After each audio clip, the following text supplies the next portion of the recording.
ID create ಮಾಡೋದು ಸುಲಭ, ಆದರೆ ಐಡೆಂಟಿಟಿ ಕ್ರಿಯೇಟ್ ಮಾಡೋದು ಸವಾಲು.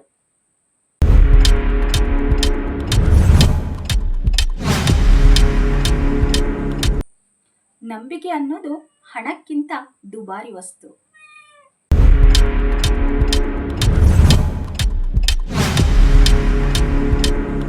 ಮಸಣವೇ ಗಮಗಮಿಸುತ್ತಿತ್ತು ಶವಗಳಿಗಿಟ್ಟ ಹೂಗಳಿಂದ, ಊರು ನಾರುತ್ತಿತ್ತು ಕೊಳೆತ ಮನಸ್ಸುಗಳಿಂದ.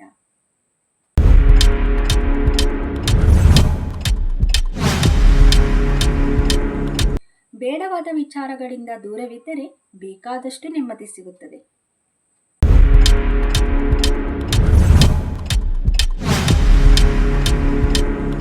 ನಿನ್ನ ಮನಸ್ಸಿಗೆ ನೋವು ಮಾಡಿದವರಿಗೆ ನಿನ್ನ ಬೆಲೆ ತಿಳಿಯಬೇಕು ಅಂದರೆ ಮೊದಲು ನೀನು ಅವರನ್ನ ನಿರ್ಲಕ್ಷಿಸುವುದನ್ನ ಕಲಿ.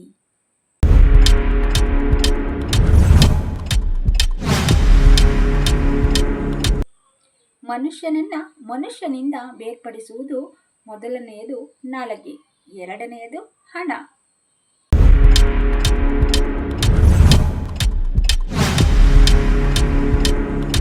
ಯಾವುದೇ ಕೆಲಸ ಮಾಡ್ತಾ ಇರಲಿ, ಅದು ನಮಗೆ ಒಂದು ತುತ್ತು ಅನ್ನ ಕೊಡ್ತಾ ಇದ್ರೆ ಆ ಕೆಲಸದ ಮೇಲೆ ಗೌರವ ಇರಲಿ.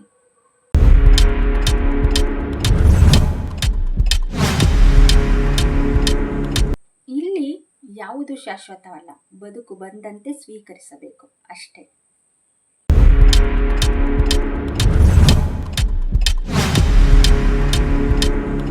ಒಬ್ಬ ವ್ಯಕ್ತಿಯ ಬಗ್ಗೆ ನಾವಾಡುವ ಮಾತು ಅವನ ವ್ಯಕ್ತಿತ್ವವನ್ನ ಬಯಲು ಮಾಡೋ ಬದಲು ನಮ್ಮ ವ್ಯಕ್ತಿತ್ವವನ್ನ ತೆರೆದಿಡುತ್ತದೆ. ಹಾಗಾಗಿ ಯಾರ ಬಗ್ಗೆನೂ ಜಾಸ್ತಿ ಮಾತಾಡೋದು ಬೇಡ.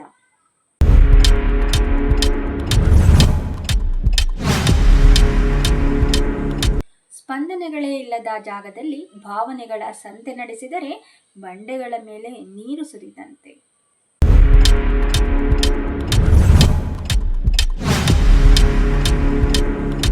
ಯಾರಾದರೂ ನಿಮ್ಮನ್ನ ನಿರ್ಲಕ್ಷಿಸ್ತಾ ಇದ್ದಾರೆ ಅಂತಂದ್ರೆ ನಿಮ್ಮ ಬೆಲೆ ಕಡಿಮೆ ಆಗಿದೆ ಅಂತ ಅರ್ಥ ಅಲ್ಲ.